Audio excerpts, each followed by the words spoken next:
Okay, welcome to episode 1 of Educating Elvis. So this is a little video diary. It's just going to be a weekly video diary. It's just going to go through what we do with him, or what I do with him as a puppy, to get him as part of our family over the next kind of few months. So, a little bit of background. My name is Kat. I am one half of Clan Dog. But the first and most important thing to note for this video diary is that I am not a dog trainer. I am a dog photographer. I'm very experienced with animals all around. I've always been a big part of my life, but I'm not a professional dog trainer, not by any stretch of the imagination. And Elvis, here he is. He's an 8-week-old Border Terrier, and he's my first dog. Okay, so this is not, I'm not working from tons of experience here. I'm just following the instructions and making it work. So. We've had him for a week now, and the thing that we've concentrated on most this week has been getting his crate training sorted, trying to get on top of the toilet training as much as we can, and just getting to know him really well, and just making sure that we're not making any errors or kind of making our rod for our own backs or causing problems with him, because even in my short experience with dog training, the thing I've seen most is that it's how you handle your dog that causes the most number of trouble. It's not them that need training, it's us. So this is about my learning process, really. Okay, so I'm just going to talk about the things that we've done with him this week and what the key to the first 24 hours and the first week has been with him, and how I've taken my instruction from our trainer Alan, and what we've done and how it's worked out and how I kind of feel about it. So I was fully prepared, night 1, to be up with him all night. Like you've just taken him away from his family, basically. You've taken him away from his litter mates. You've taken him away from what he knows, and I'm going to put him in a crate, and I'm going to say, right, you sleep there tonight. My instructions were, I kind of knew this as well, that he was to go in his crate and that he was going to get upset, and you need to expect them to get upset. And I was going to have to comfort him, but not in perhaps the way you might think you would. So when he got upset, which he did a little bit when we first, put him in the crate at the night time and shut the lights off, he cried for, I don't know, maybe 5 minutes, and I thought, is he going to settle? And he didn't. So I went in and I sat with him, but I knew that I wasn't to. Come here. I knew that I wasn't to touch him or to acknowledge him. All I was doing was going in there to sit with him and just to say to him, I'm here, you're not on your own, and you are safe. Okay? And that's what I did. I went and sat with him, and it's not easy when you sat and, you've got this brand new little puppy and you're not acknowledging him. I literally sat with my back to him and said, because you want to pick him up. You want to pick him up and you want to cuddle him and you want to tell him it's all right. But I knew that by doing that, I was going to encourage him to get more upset, because by doing that, I was telling him that it was right for him to be upset. It was right for him to think, I am upset. This is a bad thing. Whereas what I was going to tell him, what I needed to tell him was, it's not. You don't need to be upset. It's fine. I'm here. It's all right. So I sat with him, and he got into his bed and he went to sleep within a couple of minutes. And that was him for the whole night. And I slept on the sofa bed in the room next door, just so that I could hear him if he got up in the night. But he didn't. He slept all night, and that was it. Now, it doesn't always go that way with all dogs. I know that. I know I've got friends who've spoken about having to go through this process for literally weeks on end with their dogs. But we have ended up with an extremely, extremely chilled out little dog. He's so calm, and he's so.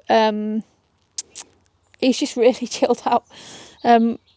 However, I can see how, if I hadn't have been armed with that information, I didn't know how to deal with that situation, I would have got him, and he would have cried, and I would have gone and I'd have picked him up and I'd have cuddled him, same way as I would do with my actual son, and I'd have said to him, it's all right, don't worry about it. And then the next night he would have cried more, and then more, and then more, and then more. And what I would have done would be to actually make the situation for him a lot worse, and for us too. So being armed with that information was really important. See the birdies? Yeah, you see the birdies. So really his crate training has been that simple, because he's dead chilled in the crate. You know, he doesn't bother at all. The next thing that we've been trying to get on top of a little bit is the toilet training. So I'm going to cut in and show you a little bit about how his crate is set up here. Okay, so here we are with the wee man's crate set up. You can get metal crates like this, or soft crates, or whatever sort of crate you like. But basically, he's got his crate, and then to the side of it here, we've got him this little penned area where if he needs to get up in the night to go for a pee, he can come out and go for a pee out there. And that's basically what it's for. He's not going to want to pee in his bed, and we don't want to encourage him that, and he's not going to want to do that. So it's to give him a little bit of space to come out and to do that. And he's pretty chilled out. He's quite happy to go back in his crate, as you can see. And then the other thing to note is that we've got newspaper down as well, as opposed to the puppy pads. And puppy pads are great and they keep everything really clean, but we've opted to use newspaper. Firstly, because it's free and it's good to reuse things like that and recycling and all that. But for a more kind of practical purpose, is that it when he goes for a wee, we can take the top few layers off that we've got and leave just a tiny little bit left, a little spot, and then that will then encourage him to go for a wee in that area again. So it just gives him a little scent mark to know that that's where he's been and that's where he's to go. So that's to help in the long term with the toilet training. So that's it. That's his crate set up, and there he is. Pretty simple. Where's the birdies?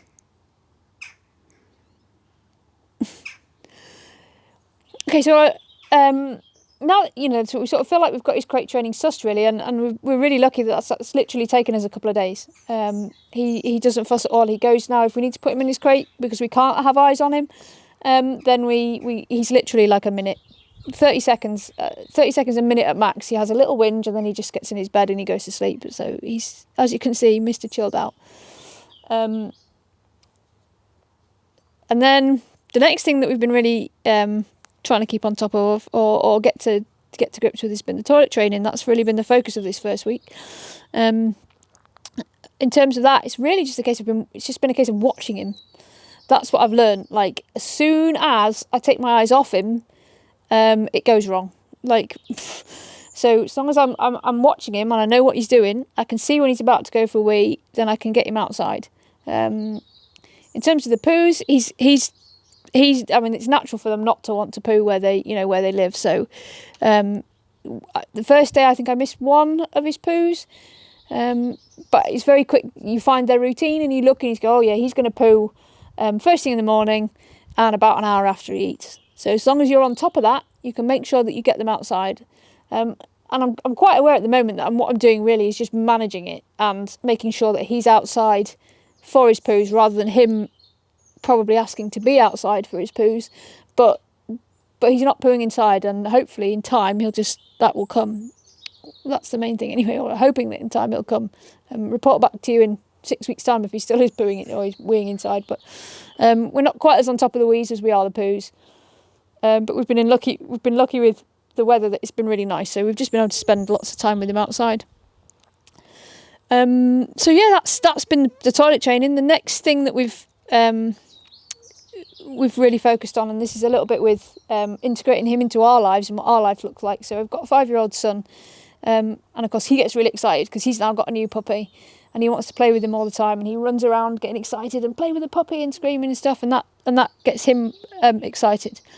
So we've really concentrated on telling our son that when he starts to do typical puppy stuff and he starts to bite his ankles and get hold of the bottom of his trousers and go for his shoes, then he's to stand still. He's to stand still and he's to let him stop, and then once he stops then he can move. And that's worked really, really well. He's clocked onto the fact that as soon as he starts to get aggro with him and he grabs his trousers, Rowan just stands still and then he stops. If I can get a film of that to add to this video diary, I will do. But he's clocked onto that really quickly, and I can see how if we hadn't kept on top of that with Rowan, if we just let him continue to get excited and continue to wind him up, then we would already have been in a situation where he would have been jumping up and biting him I've had all that problem with kind of mouthing and stuff like that. So like, we're blessed with him because he's clicking onto things like really, really quickly. I know it doesn't happen that quickly with all dogs, but he's been so good. And then our handling of him as well. We've concentrated on that this week just to make sure that we don't accidentally reward him for stuff. So when he jumps up, which he does, he's a puppy. He's still he's going to be jumping up for months, no doubt. But we don't reward him for that. So if he jumps up and he's got his paws up, we just ignore him. Stand still, ignore him, or walk on by him or whatever. And then when he's got all 4 of his feet on the floor, that's when we go down to him and we say, good boy, well done. Yeah, and something which I've been able to do this week as well, which I hadn't really necessarily expected to be able to do with him, but he's naturally just sitting down quite often, so he'll just come and sit next to me. And I've been telling him at that point, sit. So using my hand signal, my strong voice command, my do it tone, and saying, sit. And that's happening quite a lot now, and I'm managing to do that, like quite regularly. So I'm hoping if we just carry on with that, situational training, is going to come from him, he's going to click. And it's just remembering to only do it when he does, because it's dead easy. Like, I've already learned, it's so easy to mix up your commands. It's really easy to go, Elvis, Elvis, Elvis, Elvis, come here, and really confuse him. It's all about me and what I'm doing, and us and what we're doing as a family, and making sure that we're getting everything consistent, and not confusing him. But other than that, that's been the first week. Yeah, that's what we've tried to do with him. Just keep consistent, keep on top of the wheeze and the poos, and just get to know him, and just spend loads of time with him like this, and make sure that he's comfortable with us, and and just a little bit of like situational training. So a little bit of telling him he's sitting when he's sitting, and when he's on the other side of the garden, calling him in, and rewarding him, making us the most exciting thing. He gets loads of fuss and attention for coming to us. And that's it, just enjoying him, because we're all totally in love with him. He's such a little star, aren't you? Yeah, such a mega star. He's so chilled and he's so calm, and we absolutely love him to bits. I've had him for a week and we already can't imagine being with him. So yeah, that's it. As we go forward next week, I'm going to hopefully do a bit more of that situational training stuff, so I'll be able to come back next week and say that's what we've been doing and that's going really well. And I think this video diary is going to get a bit more exciting as it goes on, so as we start to do a little bit more with him and things like that. But for now, these first weeks, it's just about getting to know him and being cool, isn't it? Hey bud, yeah, you can say bye. You say bye-bye to everyone. Yeah, good lad. Just one brief thing that I forgot to add, chickens. Now we've got a cat and we've got 3 hens. The cat has been less keen on him than he's been on the cat, but they're sort of gradually learning to get on with each other. I really hope Yogi, who's the cat, does come round to him, because Yogi is like my first fur baby, if you want to go down that road, and I do love the cat a lot, and I really don't want him to not be happy with having the dog around. So but he's coming around slowly, so we're just letting them do their own thing, basically, and they are getting to know each other a little bit better. And we've also got 3 hens now. Every morning I come out to the hens every morning, and I let them out and give them some corn and stuff like that, and say hello to them, because they're really friendly and happy little hens.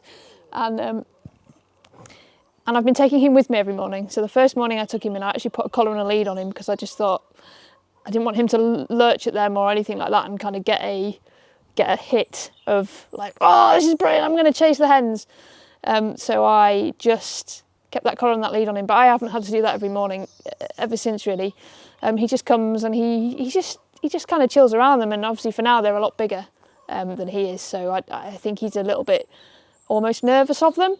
I'm aware that that's not always going to be the case as he gets bigger and bolder and he starts to think, actually, I'm going to, have a go at chasing them.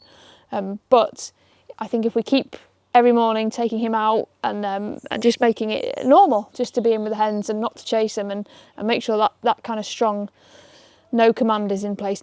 No, you're not to chase them. And I think we're going to be all right. But say we'll carry on. We'll let you know how that goes. But for now, things with both the cat and the hens are, you know, are going pretty well.